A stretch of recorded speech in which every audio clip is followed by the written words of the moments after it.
성도 여러분 평안하십니까? 진흥교회 박충건 목사입니다. 오늘도 하나님을 예배하러 나오신 여러분, 우리 하나님께서 우리 모두를 기뻐하실 줄로 믿습니다. 사도신경 하시겠습니다.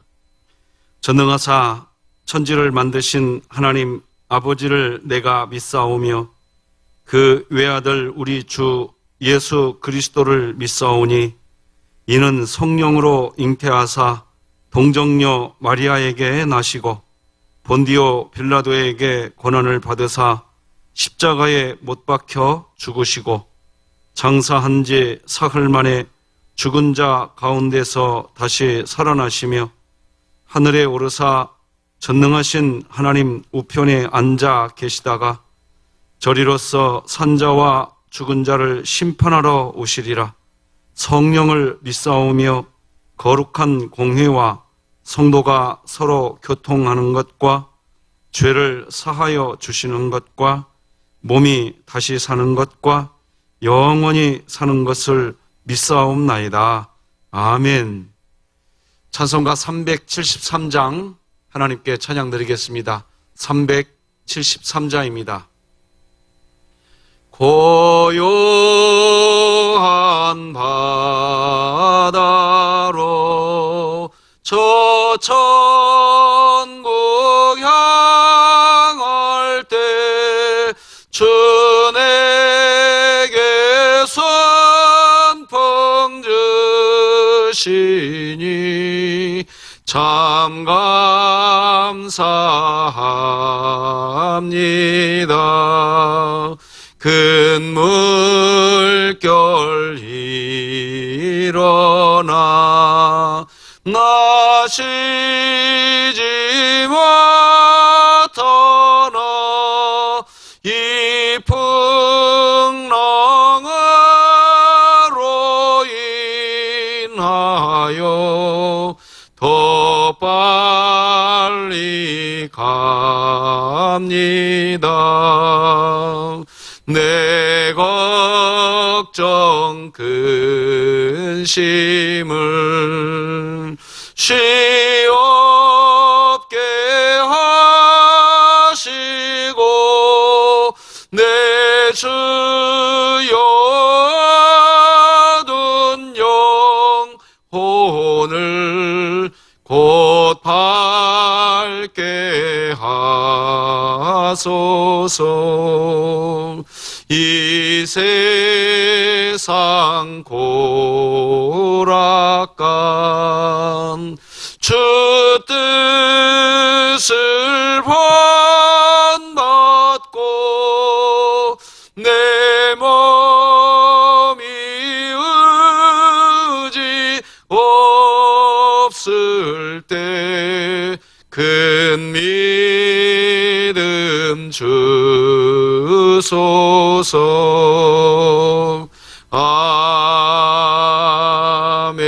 아멘. 오늘 우리에게 주신 하나님의 말씀은 신약성경 마가복음 13장 1절에서 13절까지 말씀 되겠습니다.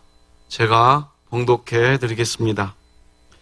예수께서 성전에서 나가실 때에 제자 중 하나가 이르되 선생님이여 보소서 이 돌들이 어떠하며 이 건물들이 어떠하니이까?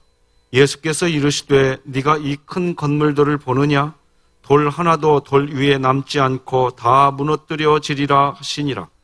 예수께서 감람산에서 성전을 마주대하여 앉으셨을 때에 베드로와 야고보와 요한과 안드레가 조용히 묻되 우리에게 일어서서 어느 때에 이런 일이 있겠사오며 이 모든 일이 이루어지려 할 때에 무슨 징조가 있사오리이까? 예수께서 이르시되 너희가 사람의 미혹을 받지 않도록 주의하라. 많은 사람이 내 이름으로 와서 이르되 내가 그러하여 많은 사람을 미혹하리라. 난리와 난리의 소문을 들을 때에 두려워하지 말라. 이런 일이 있어야 하되 아직 끝은 아니니라. 민족이 민족을, 나라가 나라를 대적하여 일어나겠고 곳곳에 지진이 있으며 기근이 있으리니 이는 재난의 시작이니라. 너희는 스스로 조심하라. 사람들이 너희를 공회에 넘겨주겠고 너희를 회당에서 매질하겠으며 너로 말미암아 너희가 권력자들과 임금들 앞에 서리니 이는 그들에게 증거가 되려 함이라. 또 복음이 먼저 만국에 전파되어야 할 것이니라. 사람들이 너희를 끌어다가 넘겨줄 때에 무슨 말을 할까 미리 염려하지 말고 무엇이든지 그때에 너희에게 주시는 그 말을 하라. 말하는 이는 너희가 아니요 성령이시니라. 형제가 형제를, 아버지가 자식을 죽는 데에 내주며 자식들이 부모를 대적하여 죽게 하리라. 또 너희가 내 이름으로 말미암아 모든 사람에게 미움을 받을 것이나 끝까지 견디는 자는 구원을 받으리라. 아멘. 성도님들 평안하십니까? 어제까지 3월 한 달간 잠언 성경을 함께 필사해 주신 분들이 무려 160명 정도 되는 것으로 보고를 받았습니다. 한 달간 말씀으로 마음의 중심을 잡고 함께 해오신 우리 진흥의 가족 여러분들을 축복합니다. 잠언 성경을 필사하신 성도님들께 교회에서 소정의 선물을 드린다고 했는데 하나님께서 아주 귀한 선물을 우리에게 준비해 주셨습니다. 여러분 사진을 한번 보여드릴 텐데 여러분 이 사진 화학 제품이 아니라 자연 원료인 편백나무 원액을 이용해서 만든 손 소독제입니다. 성경 잠언서를 필사하신 분들에게 하나씩 선물로 드리겠습니다. 이 선물을 나눠드리게 된 것은 우리 맹수철 장로님이 선물을 기증해 주셨습니다. 이제 오늘부터는 다시 4월입니다. 그래서 이번 달에는 그동안 여전도의 회원들을 중심으로 진행해왔던 성경 통독방 진도에 맞춰서 매일매일 성경을 읽는 것으로 하겠습니다. 그래서 매일 아침마다 문자로 그날 읽으셔야 될 성경 본문을 오늘부터 보내드리겠습니다. 4월도 하나님의 말씀으로 마음의 중심을 잡고 우리 진흥교회 성도 여러분 승리하시기를 바랍니다. 오늘은 탁월함이 아니라 부족함 때문에 하나님 나라를 누리게 됩니다. 이런 제목으로 하나님 말씀 나누겠습니다. 저는 제 자신과 우리 진흥의 가족들이 항상 고백되어지기를 소망하는 말이 하나 있습니다. 바로 주님이 하셨습니다 라는 말입니다. 그리스도인들은 겸손해야 합니다. 특히 하나님과 사람 앞에서 그리스도인들은 겸손해야 합니다. 그런데 주님이 하셨습니다 라는 고백만큼 그리스도인들의 겸손을 보여줄 수 있는 방법이 또 있을까 싶습니다. 하지만 이 말을 종종 오해하시는 분들을 보게 됩니다. 하나님은 저에게 도와주는 손길을 보내지 않으셨어요. 하나님은 그 일이 끝날 때까지 어떤 말씀도 제게 주시지 않았어요. 그런데 어떻게 주님이 하셨다고 고백할 수 있나요? 라고 이야기하십니다. 주님이 하셨습니다라는 말을 하면서 그리스도인들이 자주 착각하는 것 중에 하나는 주님이 뭔가 나를 탁월한 상태로 만들어 주시든지 아니면 어떤 방법이 있는지 나를 도와주신 증거가 있어야 할 수 있는 말로 여기는 착각입니다. 죽음을 앞둔 모세가 이스라엘 백성과 헤어지기 전에 백성들에게 신명기 1장 31절에서 이렇게 이야기합니다. 광야에서도 너희가 당하였거니와 사람이 자기의 아들을 낳는 것 같이 너희의 하나님 여호와께서 너희가 걸어온 길에서 너희를 안으사 이곳까지 이르게 하셨느니라 하나. 모세가 이 말을 할 때에 백성들은 모세의 이 말에 하나같이 다 동의했습니다. 지난 40년간 광야 생활하는 동안 하나님께서 자신들을 품에 안으셔서 이곳까지 오게 하셨다는 그 사실을 백성들은 인정했습니다. 광야 40년 동안 하나님이 이스라엘 백성을 마치 부모가 자식을 품에 안아주는 것과 같이 하셔서 여기까지 데리고 왔다는 것, 즉 하나님이 도와주셨다는 사실을 이스라엘 백성들이 인정한 이유는 40년 동안 하나님이 자신들을 탁월하게 해주셨기 때문에 하게 된 말이 아닙니다. 그 반대입니다. 말 그대로 하나님은 이스라엘 백성에게 광야를 40년간 주셨습니다. 광야는 우리가 약한 존재인 것을 깨닫는 자리입니다. 우리가 가지고 있는 능력이 너무나 초라한 것이었구나 하는 것을 인정하게 되는 곳이 광야입니다. 이스라엘 백성은 지난 40년 동안 광야에서 그것을 철저하게 체험한 것입니다. 그리고 하게 된 고백이 바로 주님이 하셨습니다 라는 고백입니다. 오늘 본문에서 예수님은 인간이 수고하여 만든 아주 화려하고 웅장한 예루살렘 성전이 무너지게 될 것을 1절과 2절에서 예언해 주십니다. 예수께서 성전에서 나가실 때에 제자 중 하나가 이르되 선생님이여 보소서 이 돌들이 어떠하며 이 건물들이 어떠하니까? 예수께서 이르실 때 네가 이 큰 건물들을 보느냐? 돌 하나도 돌 위에 남지 않고 다 무너뜨려지리라 하시니라. 사람들은 크고 웅장한 예루살렘 성전을 바라보면서 야 정말 대단하다고 했습니다. 그리고 사람들은 그 크고 웅장한 성전을 보면서 하나님이 위대하시다고, 하나님이 위대하신 분이라고 이야기했습니다.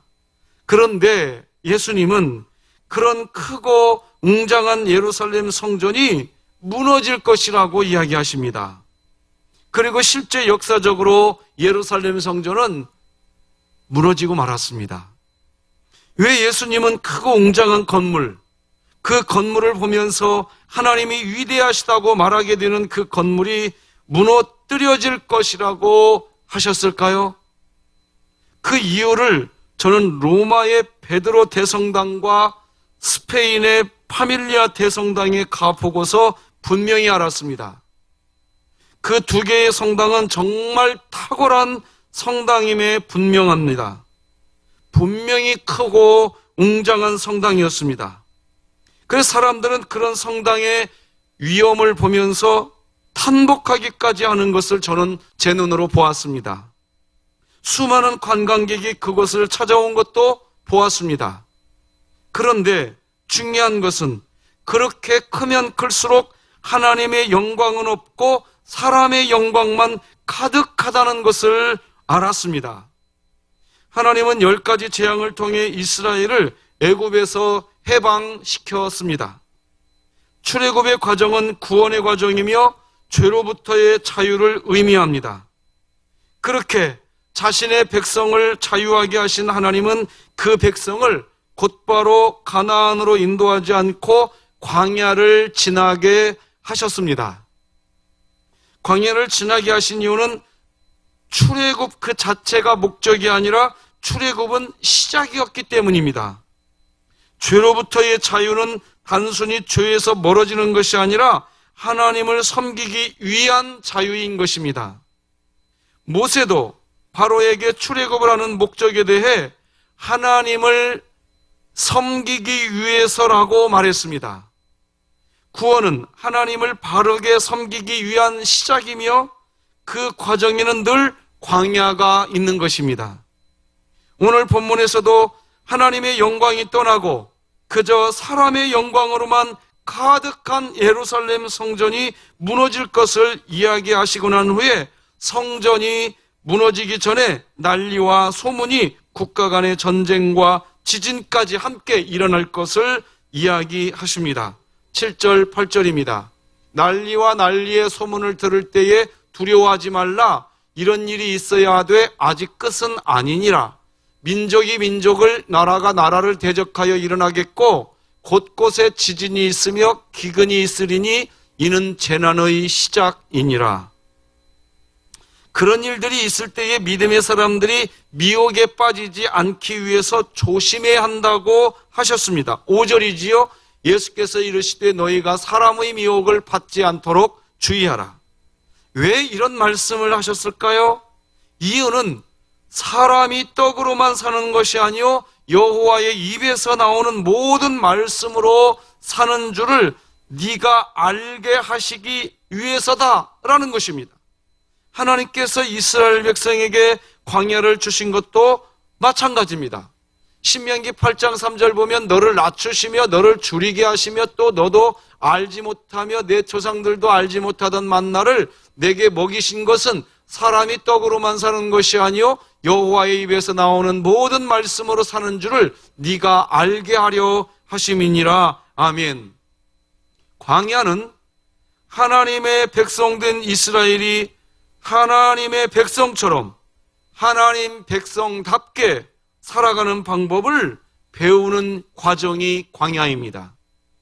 자신을 의지하지 않고 하나님을 의지하는 것을 배우는 것이 하나님의 백성의 삶의 목적인 것입니다. 광야는 물이 없고 양식이 없는 곳입니다. 그것을 잘 알고 계시는 하나님이 이스라엘을 광야로 인도했다는 것은 그들이 살 수 없는 곳으로 그들을 인도해서 하나님의 인도하심으로만 살아가야 한다는 것을 알려주시는 것입니다. 물도 없이 양식도 없이 어떻게 인간이 살아갈 수 있는가? 그래서 광야는 먼저 자신의 한계를 깨닫는 곳입니다. 내가 내 힘으로 살 수 없는 연약한 존재인 것을 깊이 자각하게 됩니다. 내가 부패한 본성을 가진 사람인 것을, 내가 죄인인 것을, 조금만 먹을 것이 없어도 불평하는 더럽고 연약한 인간인 것을 깨닫는 장소가 광야입니다. 그래 우리 인생을 광야라고 표현하는 겁니다. 우리 인생에서 깨달아야 할 것은 바로 그것인 것입니다. 오늘 본문에서 예수님이 예루살렘 성전이 무너질 것이라고 이야기하신 것은 그 이유 때문입니다. 우리는 우리가 얼마나 연약한 존재인지를 깨달아야 하는데 사람들은 크고 웅장한 예루살렘 성전을 바라보면서 그저 자기 사랑, 자기 의에 빠져 있었던 것입니다. 봐, 내가 이렇게 만들어 놓았어 라고 하면서 자기 교만에 빠져 있었습니다. 광야는 동시에 하나님을 절대 의존하는 곳입니다. 내가 내 힘으로 살 수 없기에 하나님을 의지하게 되고 그 하나님을 의지하는 힘을 통해 우리는 조금씩 성화의 과정을 밟게 되는 것입니다. 출애굽이 구원을 상징한다면 오늘 이 땅을 살고 있는 우리의 삶이 곧 광야의 여정일 것이고 성화의 여정인 것입니다. 그리스도인으로 우리는 이 세상을 자기의 힘으로 살 수 없다는 것을 깨달아야 합니다. 하나님의 도움, 하나님의 도움이 없이는 살 수 없는 곳이 바로 이 땅이며 우리의 삶인 것입니다. 그래서 우리가 지금 살고 있는 것 그 자체가 바로 주님이 하신 것입니다 라고 고백되는 것입니다. 인생에서 스트레스가 많은 이유는 바로 우리가 사는 세상이 영원한 곳이 아니고 우리와 잘 맞지 않는 곳에서 살아가기 때문이다. 그렇다고 세상을 등지고 살아갈 수도 없습니다. 우리는 이 세상에 살고 있습니다. 그러나 이 세상에 속하여 살아서는 안 됩니다. 우리가 이 땅에 사는 이유는 하나님의 사명 때문이며 거룩을 배워가는 과정이고 성화를 체험할 수 있는 은혜의 때인 것입니다. 우리는 이 세상에서 거룩을 배워가는 나그네 여정을 걸어가고 있습니다. 이 세상의 삶이 나그네인 것을 잊어버리는 순간 우리는 우리의 사명을 잊어버리게 됩니다. 이 세상에서 영원히 살 것처럼 행동하고 싶어지는 순간을 조심해야 합니다. 싱클레어 퍼거슨은 성화의 과정에서 고난은 필수적이라 말하면서 어떤 사람이 상황을 참지 못해 화를 내면서 저는 평소에는 아주 참을성 많은 사람인데요, 이번 일은 죄송합니다 라고 사과를 했다고 하면 그 말은 오류가 있다고 지적합니다. 평소에는 아주 참을성이 많은 사람이라고 하지만 지금 이 순간을 참지 못하고 있다면 그는 사실 참을성이 없는 사람이고 그 참을성을 충분히 시험받은 적이 없었기 때문이라고 이야기합니다. 그래서 그리스도인다운 성품을 강화하는 기본적인 방법은 바로 스트레스 상황을 견디는 것이다 라고 이야기합니다. 사랑하는 진흥교회 성도 여러분, 스트레스 없는 세상에서 살면 얼마나 좋겠습니까? 하지만 스트레스 상황을 주님 때문에 그냥 견뎌지는 그런 그리스도의 성품을 지니시기를 바랍니다. 그렇다면 내가 스트레스 상황을 극복했다고 자신할 수 있는 사람이 사실 누가 있을까요? 이전에 넘어졌던 일들에 대해서 이제는 똑같은 그 부분에서 넘어지지 않고 극복했다고 하더라도 또 다른 장애물이 늘 우리 앞에 놓여 있게 됩니다. 그래서 우리는 또다시 넘어지고 또 넘어지는 과정을 반복하게 될 것입니다. 그렇게 넘어지면서 우리는 우리의 한계를 깨닫게 되는 것입니다. 우리의 한계만 깨닫는 게 아니라 자기 자신에게 절망하시게 될 수도 있으실 것입니다. 그런데 말입니다. 사람은 그렇게 자신의 절망을 경험하기 시작할 때 그때 하나님을 진정으로 찾게 됩니다. 넘어지는 자신에게 절망하면서 하나님을 더 의지하게 되고 그런 과정의 반복을 통해서 이전보다 조금 더 조금씩 성화되어 가는 것입니다. 짜증나고 분노할 때도 있습니다. 그래서 좌절하고 넘어질 때도 있습니다. 그러나 그 모든 과정이 성화의 과정임을 기억하셔야 합니다. 우리는 그 과정을 통해 나 자신을 의지하지 않게 되고 조금씩 하나님을 의지하기 시작합니다. 그렇게 주님의 은혜로 한계를 넘어서게 되면 그것 또한 자신의 의가 아니라 하나님의 은혜가 공로가 됩니다. 그리고 나중에 고백합니다. 주님이 하셨습니다. 연약한 우리는 꾸역꾸역 또 넘어지면서 자신에게 또 실망하면서 그렇게 조금씩 하나님을 의지하는 법을 배워가는 존재인 것입니다. 탁월함으로 누리는 게 아니고 나의 부족함으로 오히려 하나님 나라를 누리시기 바랍니다. 기도하시겠습니다. 하나님 아버지 감사합니다. 오늘 이 새벽에도 우리를 이렇게 하나님을 예배할 수 있도록 은혜 베풀어 주시고 하나님께 기도하는 시간을 주시니 또한 감사합니다. 화려하고 웅장했던 예루살렘 성전, 사람들은 그 화려한 성전을 바라보면서 탄성을 탄복했지만 사실은 그렇게 탄성하면 할수록 사람의 자기 공로를 내세우게 되었고 사람의 위대함만을 강조하게 되면서 하나님 앞에서 겸손해지지 못하고 하나님 앞에서 성화되지 못하는 우리들을 보게 됩니다. 하나님, 오늘도 우리는 또다시 넘어지고 또 넘어지고 우리는 오늘도 또다시 우리들의 약함을 발견하게 될 것입니다.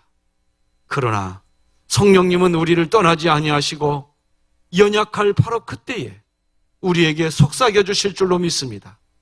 얘야, 나는 너와 함께 하느니라. 그랬구나. 내가 강해서, 내가 탁월해서 하나님 나라를 누리는 것이 아니라 내가 부족함으로 인하여 주님이 나를 지켜주심으로 인하여 내가 주님을 찾고 있구나. 나의 부족함으로 인하여 하나님이 하셨구나라고 고백하게 하시는구나. 오늘도 배우게 될 줄로 믿습니다. 4월의 첫날 이렇게 예배로 첫날을 또 시작하오니 하나님 말씀 안에서 우리 마음의 중심을 잡고 주님과 함께 승리하게 하여 주시옵소서.